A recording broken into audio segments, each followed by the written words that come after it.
I could tell by the way you smiled. I could feel it in your touch. And I knew this heart of mine this time would fall in love.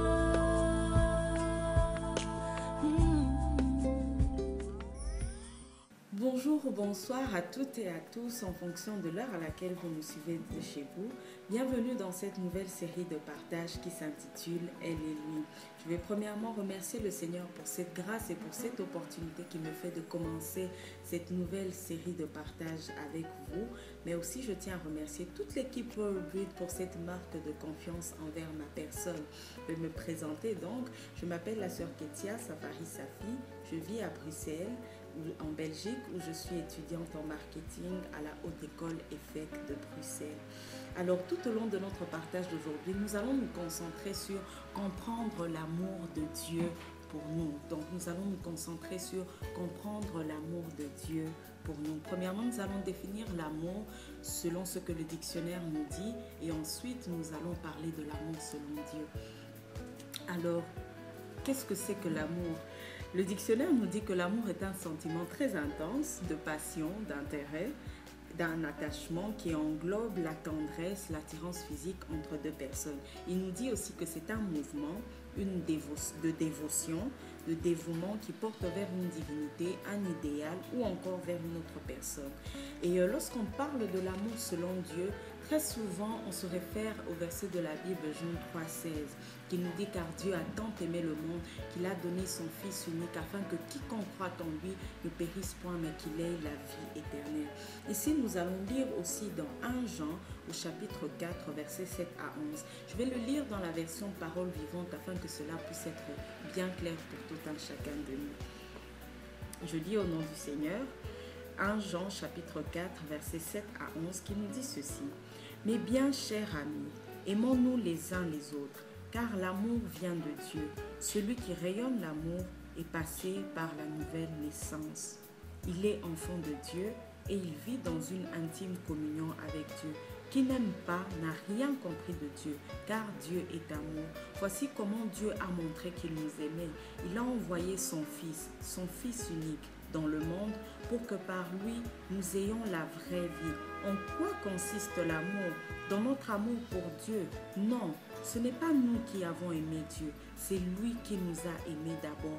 Voilà pourquoi il a envoyé son Fils comme une victime qui nous vaut sa faveur en expiant nos péchés.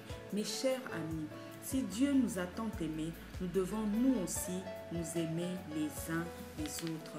Ici, nous pouvons voir que l'amour de Dieu pour nous est un amour tellement profond, car Dieu en lui-même est amour. La nature de Dieu, c'est l'amour. Et il l'a manifesté en donnant ce qu'il avait de plus cher pour nous, afin que Jésus puisse mourir à la croix pour nous, pour effacer nos péchés. Et comprendre l'amour de Dieu, c'est accepter le sacrifice de Jésus à la croix et l'accepter dans nos cœurs comme étant notre Seigneur et notre Sauveur. La nature de Dieu étant l'amour, nous voyons aussi que Dieu, son amour est inconditionnel. Dieu nous a aimés le premier et cela a été sans condition. Il n'a pas dit « Non, je veux que vous puissiez être saints et purs avant de pouvoir nous aimer ». Non, Dieu nous a aimés le premier. Et cela, nous pouvons retrouver une preuve de son amour dans la parole de Dieu toujours, dans Romains 5 au verset 8, qui nous dit ceci. Romains 5 au verset 8 qui nous dit ceci. Mais Dieu prouve son amour envers nous en ce que lorsque nous étions encore des pécheurs, Christ est mort pour nous. Ceci est une grande preuve d'amour de Dieu pour nous. Et nous pouvons constater que dans notre nature humaine, nous n'aimons pas comme Dieu nous aime. Notre amour à nous en tant qu'humains est conditionnel. Quand l'autre remplit des critères, des conditions que nous avons préétablies, alors seulement là, on envisage de pouvoir aimer cette personne. Mais Dieu, lui, non. Il a donné son Fils. Il a manifesté cet amour pour nous sans même que nous puissions pouvoir faire quoi que ce soit. Lui a manifesté cet amour envers nous.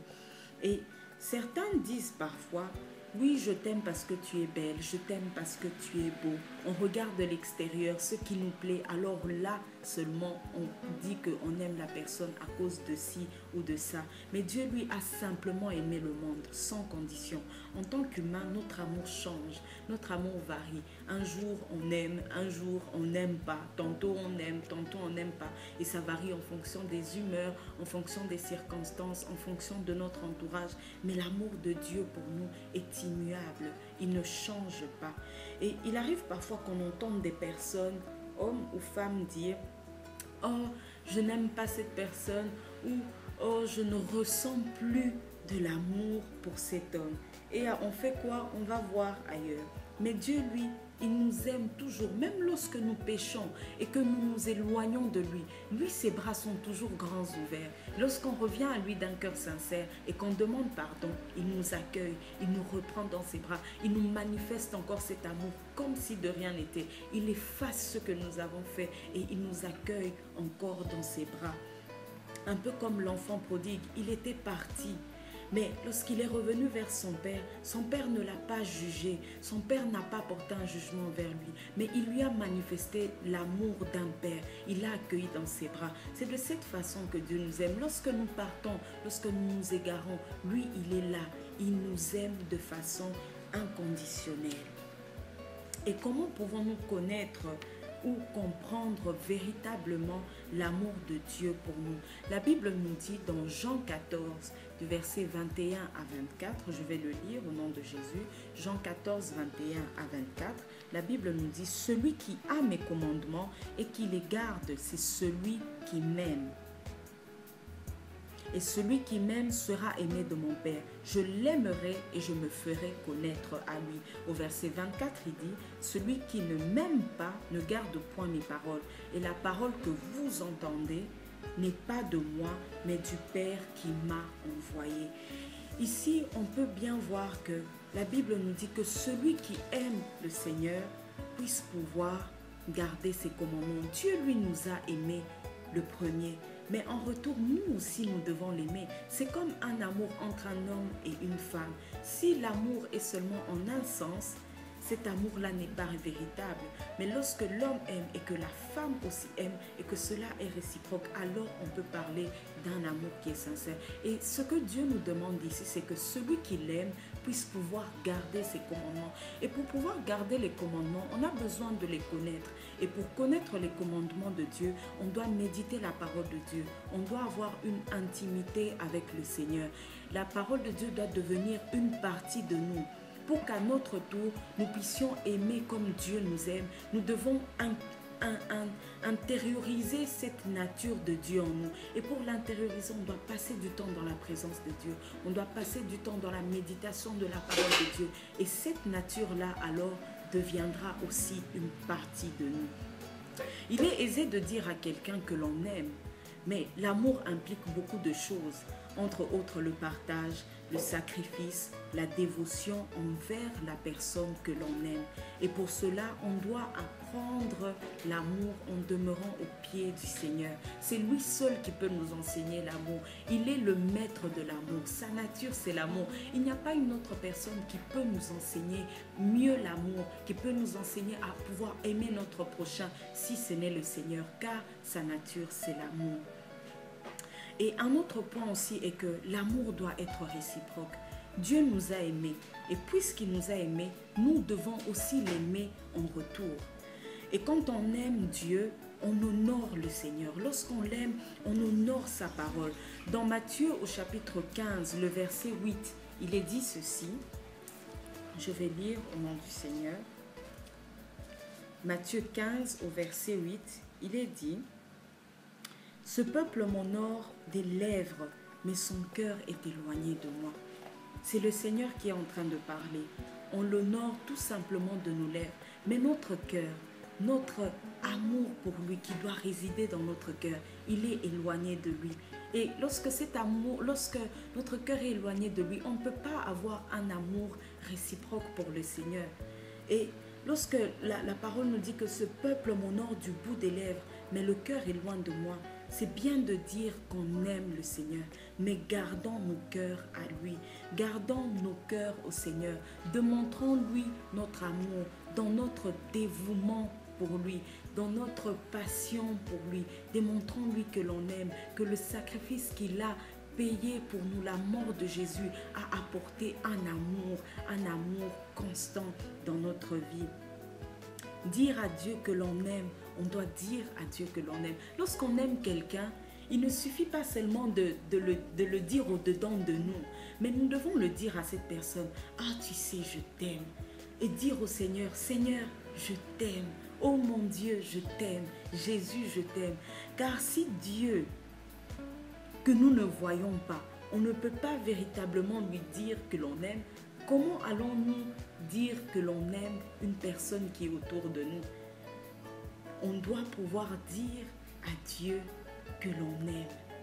Et lorsqu'on dit une personne qu'on ne voit pas, par la foi tout simplement, on peut dire oui, j'aime le Seigneur. La personne qui est à côté de nous, il sera plus facile de pouvoir l'aimer parce que Dieu, en aimant le Seigneur, on lui manifeste cet amour. Lui aussi nous redonne cet amour, nous donne cet amour en retour. Et cette nature qui est sa nature de l'amour rentre en nous. Alors il est plus facile pour nous en ce moment-là de pouvoir aimer notre prochain en retour. Et lorsqu'on comprend l'amour de Dieu, l'amour des hommes, l'amour du prochain est alors facile à comprendre, car on aimera sans condition. Et on sera alors capable de dire ce que Romains au chapitre 8, du verset 39 à 38 nous dit. Donc Romains chapitre 8, verset 38 à 39. Nous allons le lire au nom du Seigneur.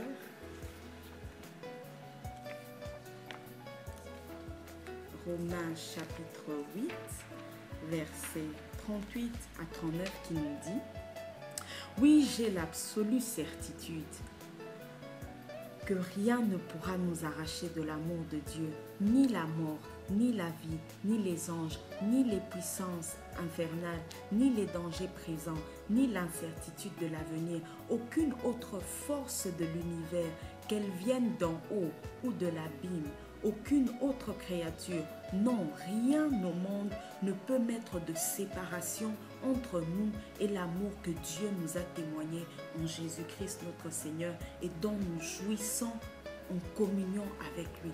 Lorsqu'on comprend l'amour de Dieu, plus rien ne peut nous séparer de cet amour. Peu importe ce par quoi on peut pouvoir passer, peu importe que les hommes que l'on aime ne puissent pas nous aimer en retour, mais lorsqu'on a l'amour de Dieu en nous, rien ne peut nous séparer. Rien ne peut nous séparer de cet amour que Dieu a manifesté en nous par la communion avec Jésus-Christ. Et aussi, on peut comprendre que lorsque rien ne peut nous séparer de l'amour que Jésus a manifesté par nous, pour comprendre l'amour de Dieu, nous devons accepter le sacrifice de Jésus à la croix. Nous devons garder cet amour dans nos cœurs et vivre selon les commandements de Dieu.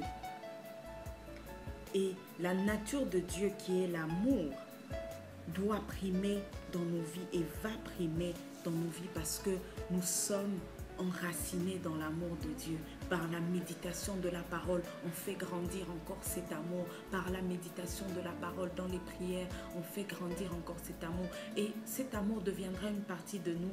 Et lorsqu'on devra aimer un homme, pour les jeunes filles, ou lorsque un jeune homme devra aimer une jeune femme, il sera plus facile encore de pouvoir aimer, car l'amour de Dieu que l'on a compris, qui est ancré en nous, va alors se manifester de façon inconditionnelle et de façon spontanée, vraiment pour manifester aussi la nature de Dieu qui est en nous.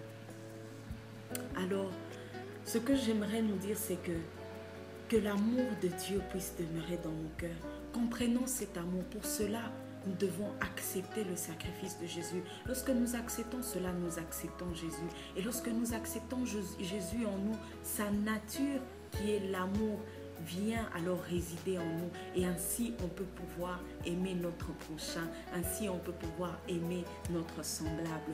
Que Dieu bénisse sa parole dans nos cœurs et que sa nature qui est l'amour deviennent aussi notre nature, deviennent notre nature. Dieu nous aime tellement qu'il veut que nous l'aimions aussi librement en retour.